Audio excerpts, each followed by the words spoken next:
देखिएगा, आज से 6 महीने बाद हर घर में ऑक्सीजन सिलेंडर होगा। ठीक उसी प्रकार जिस तरह आज घर घर में आरओ वाटर प्यूरिफायर है।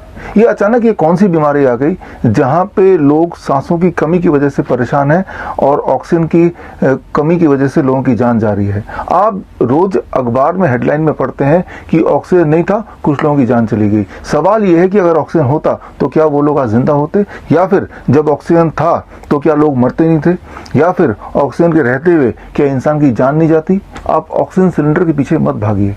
अगर आप किसी की जान बचाना ही चाहते हैं तो आप सिर्फ 2 स्टेप कीजिए। Step 1, repositioning the patient to increase the capacity of lungs, and step 2, air flow को नॉर्मलाइज करना, जिसके लिए आपको सिर्फ खरीदना है इस तरह का छोटा फैन जो आपको कहीं से भी मिल जाएगा।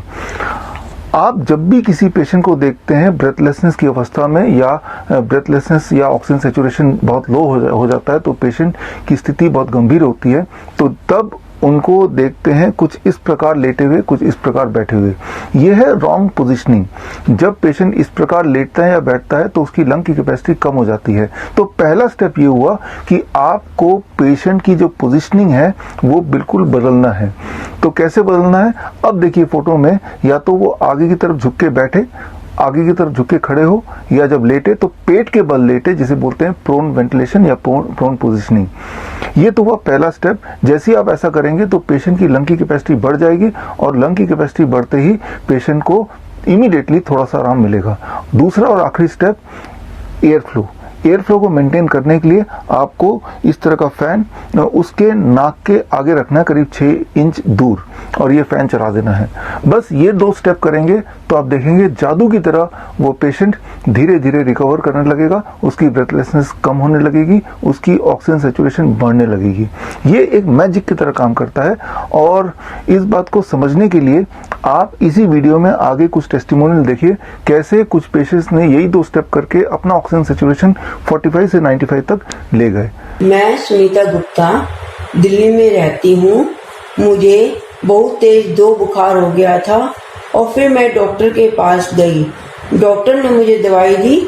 उस दिन तो मेरा थोड़ा ठीक हो गया था। फिर अगले दिन दोबारा मैं दवाई लेने चली गई। डॉक्टर ने मुझे दवाई दी, लेकिन उससे मेरे को फिर कोई दूसरे दिन फर्क नहीं पड़ा। तो मैंने डॉक्टर को चेंज कर लिया। मैंने दूसरे डॉक्टर की दवाई लेनी शुरू कर दी। उससे जब मेरी खांसी बहुत ज़्यादा थी और मेरा बुखार का लेवल भी ज़्यादा था, 2 से 3 भी हो गया था बीच में। फिर मैं उस डॉक्टर की दवाई 2-3 दिन 4 दिन तक लेती रही, और मेरे को बुखार तो मेरा कम हो गया उन डॉक्टर की दवाई से, और मेरी खांसी का लेवल भी नहीं ठीक हुआ, वो थोड़ा चलता रहा मेरा। फिर मेरे को धीरे धीरे मेरे जब बुखार ठीक हो गया तो पता नहीं अचानक से मेरा ऑक्सीजन लेवल बिल्कुल 45 चला गया है। उससे क्या हुआ कि मेरे भैया को मेरी बिटिया ने फोन करा। वो मेरे घर आए, SK गुप्ता, और उन्होंने मेरी आते ही सबसे पहले सारी दवाइयाँ बंद कर दी, और मुझे उल्टा 3 तकियों पे उल्टा करके मुझे लिटा दिया, और सामने पंखा मेरे रख दिया। उससे मैं पंखे की हवा मेरे नाक में सीधी जाती रही, और मैं बिल्कुल सीधी उल्टी लेटी हुई, और उस पंखे से हवा नाक में सांस में लेती रही। उसके बाद डॉक्टर, उन्होंने विश्वरूप राय चौधरी की नाइस टीम की मेंबर अमिता, उनसे उन्होंने सलाह ली। उन्होंने सारा ट्रीटमेंट मेरा, जब से वो तकिया लेके मैं उल्टी लेटी, उन्होंने बताते गए वो अमिता जी और मेरा भैया।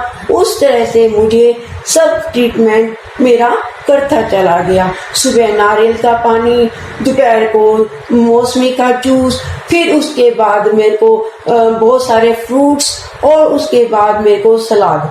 ये सब मेरे को 8-9 दिन खूब अच्छे से खिलाया पिलाया खूब, और मैं उसी पोजीशन में जैसे मैं थी वैसे मैं उल्टी लेटी रही, और पंखे की हवा मैं लेती रही। पंखे की हवा ने और मेरे को जो डाइट चार्ट दिया गया और मैं जो उल्टी लेटी थी उससे मेरा ऑक्सीजन लेवल जो 45 था वो मेरा धीरे धीरे करके हर रोज 10-5-15 करते करते बढ़ते बढ़ते आज मेरा 92, 90, 95 तक भी आ गया। आज मैं अमिता जी की वजह से बिल्कुल ठीक हूँ। अब मैं बोल भी पा रही हूँ और सबसे बात कर पा रही हूँ और बैठ पा रही हूँ। ये अमिता जी को मेरी तरफ से बहुत बहुत धन्यवाद। जिसको भी अगर ठीक होना है तो अमिता जी की बात पे चले, हॉस्पिटल जाने से बचेंगे, मरने से बचेंगे, क्योंकि मैं मरते मरते बची हूँ। जो मेरी हालत हो गई थी वो मुझे पता है। आज मैं अमिता जी की वजह से, अपने भाई SK गुप्ता की वजह से और विश्वरूप राय चौधरी की वजह से मैं बची हुई हूँ। इनका मेरे को मेरी तरफ से बहुत बहुत धन्यवाद, बहुत बहुत शुक्राना। सब मेरी बात सुनना। आप हॉस्पिटल जाने से, मरने से बच जाओगे। आपका ऑक्सीजन लेवल बिल्कुल ठीक हो जाएगा। धन्यवाद। नमस्कार, मेरा नाम राजेंद्र सिंह है। मेरी उम्र 36 साल है और मेरे को कुछ दिन पहले मेरे को बुखार हुआ। उसके बाद में खांसी वगैरह हो गई। कुछ दिन पहले मेरे को इतनी ज़्यादा दिक्कत हो गई, मुझे सांस लेने में इतनी ज़्यादा तकलीफ हो गई कि मैं सांस भी सही से नहीं ले पा रहा था। तो मैं मेडिकल हॉस्पिटल गया। मेडिकल गया तो वहाँ पे उन्होंने मेरा ऑक्सीजन लेवल चेक किया और जब ऑक्सीजन लेवल चेक किया तो 55 के आसपास था। उन्होंने कहा कि आप अंदर जाके फटाफट ऑक्सीजन लगवाइए। जब मैं वहाँ गया तो वहाँ पे जाके मैंने देखा कि मेरे आगे लाइन लगी हुई थी, 3-4 पेशेंट थे और जब तक मेरा 1.5 घंटा मैंने इंतजार किया मगर मेरा नंबर नहीं आया। फिर मैं वहाँ से दूसरा हॉस्पिटल चला गया, मूलचंद चला गया।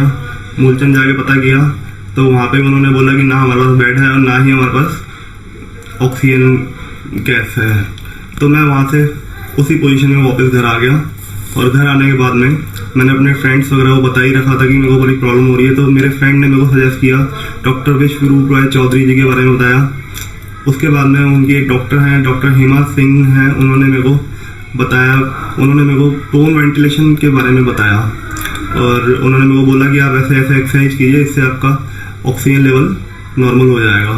तो जैसे जैसे उन्होंने मेरे को बताया मैंने बिल्कुल वैसे वैसे किया। उससे मेरा ऑक्सीजन लेवल काफ़ी ठीक हो गया। उसके बाद में उन्होंने मेरे को बोला था कि आपने दवाई वगैरह कोई नहीं लेनी और मैंने बिल्कुल जैसे जैसे डॉक्टर ने मेरे को बोला मैंने बिल्कुल वैसे वैसे किया। और उसके बाद में मैं आज लगभग 3-4 दिन के बाद मैं बिल्कुल नॉर्मल हो चुका हूँ और मेरी सांस लेने में भी अब मेरे को कोई परेशानी है मगर बहुत कम, ना के बराबर परेशानी है जी। बस थैंक यू। नमस्कार दोस्तों, मेरा नाम रोशन है, नाइस एंड वाइज एक्सपर्ट। और अभी हम गाजीपुर बॉर्डर पे हैं, यहाँ पे किसान आंदोलन में। और यहाँ पे जैसे कि आप लोग जानते भी हैं, डॉक्टर विश्वरूप राय चौधरी सर का कैंप लगा हुआ है और हम यहीं पे सेवा दे रहे हैं। और अभी हमारे साथ में है, ये देख रहे पेशेंट हैं, इनकी तबीयत सुबह एकदम से ख़राब हो गई थी और इनका ऑक्सीजन सैचुरेशन बहुत ही डाउन हो गया था। तो इन लोगों ने यहाँ से कई सारे लोग इनको हॉस्पिटल लेकर गए और एम्स हॉस्पिटल पास में ही है। तो वहाँ के डॉक्टर ने बताया कि इन्हें कोरोना हो गया है और एडमिट करना पड़ेगा। ऑक्सीजन सैचुरेशन इनका 85 था उस टाइम पे। तो इन लोगों ने एडमिट नहीं कराया और फिर यहीं पे आ गए, किसान आंदोलन में ही आ गए। उस टाइम पे मैं यहाँ पे नहीं था। तो फिर जब मैं यहाँ पे आया, जब मेरे को पता चला तो फिर मैं इनके पास आया तो ऑक्सीजन सैचुरेशन चेक करा तो 85 आ रहा था। तो इंस्टेंटली उसी टाइम पे मैंने इन्हें प्रोन पोजीशन पे डाला और 2 से 3 घंटे के अंदर में इनका ऑक्सीजन सैचुरेशन अभी नॉर्मल आ गया है। देखिए इनका ऑक्सीजन सैचुरेशन अभी क्या आ रहा है वो देखते हैं। अभी इनका ऑक्सीजन सैचुरेशन आप देख रहे हैं 97 आ गया है। तो अभी ये ठीक है और इनसे जानते हैं इनकी तबीयत अभी कैसी है। बताइए अभी आप कैसे हैं? ठीक है। तो अभी इन्हें बस थोड़ा सा वीकनेस है, तो ये शाम तक बिल्कुल ठीक हो जाएंगे। तो मैं यही कहना चाहूँगा कि जो अभी देख रहे हैं कि जैसे हॉस्पिटल गए और कोविड बताकर और ये हॉस्पिटल वाले एडमिट करना चाह रहे थे, तो अगर ये एडमिट हो जाते तो आपको पता ही है हॉस्पिटल में आजकल क्या चल रहा है। तो मैं इतना ही कहना चाहूँगा कि अगर ऑक्सीजन लेवल किसी का लो हो तो घर पे प्रोन वेंटिलेशन आप इजीली प्रोन वेंटिलेशन पोजीशन में लेट के अपना ऑक्सीजन लेवल आप इंक्रीज कर सकते हैं और इजीली इंक्रीज हो जाता है। इनका आधे से 1 घंटे के अंदर में इनका 90 प्लस हो गया था और अभी आप देख रहे हैं 96 है।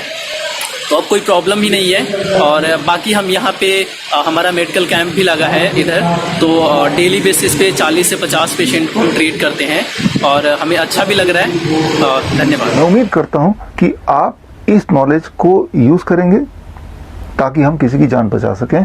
All the best. धन्यवाद। जय हिंद।